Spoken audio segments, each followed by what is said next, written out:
center. First question in the center. Paul for the Sports China. Hello, Coach. What do you think about Draymond's suspension in Game 5, and would that make any difference to your game plan tomorrow? We still have to play. I mean, it doesn't mean anything because he's suspended.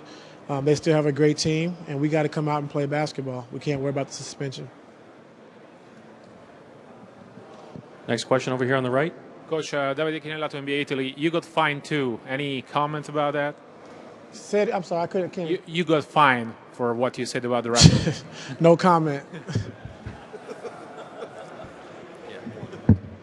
Spears in the middle. Mark Spears, ESPN. Coach, can you just talk about the trash talking you dealt with playing with guys like Kobe and Shaq, and what is it like in that atmosphere, and what is crossing the line? Well, it's part of the game, and some guys they thrive off talking stuff on the floor. But I mean, a lot of things are said on the floor that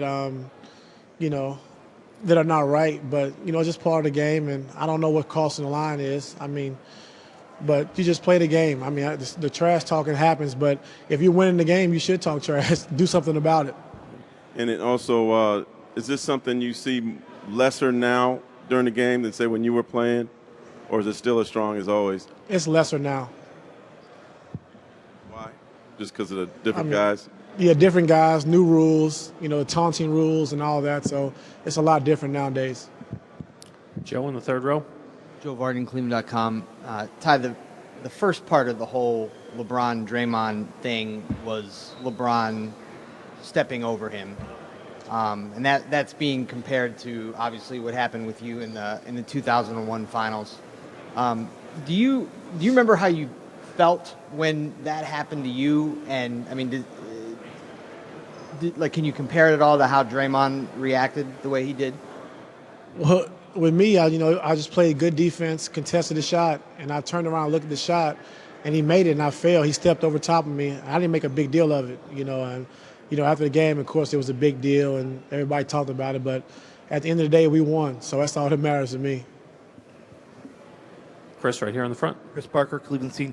Coach, you talk a lot about your team playing right. Sometimes it comes and goes. What do you think is the cause for them to stop playing right when they do?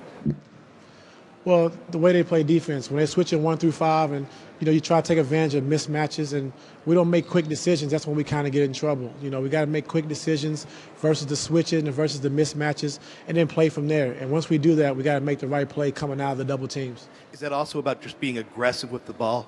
Yeah, being aggressive. Attacking, being aggressive, attacking the basket, and then once we get there, making the right play and right decision. On the left side. Ty, Terry Pluto from the Plain Dealer. I was just looking, the last few teams that were down 3-1 the series, played on the road, they got blown out. How do you kind of approach that with your team, and when the fact is, look, the odds are stacked against you, all this kind of stuff? Just win one game. Bring everything we got to win one game. And I told the guys before we left, we have to come back to Cleveland anyway, so why not come back and play a game? So, we got to give everything we got. Our backs are against the wall, and we got to be prepared just to win one game. How do you, the players obviously know you're going to go into a hostile environment, and even I just kind of looked at how those last few games went with other teams. One was, for example, even with LeBron at San Antonio, it starts steamrolling it against you, there, and then you're down 3-1. How do you kind of stop the tide on that? I'm sorry, I couldn't. Okay, I'm sorry. Basically, what I'm saying is, if you go on the road, you're down 3-1, you get behind early. How do you stop a tide from getting steamrolled?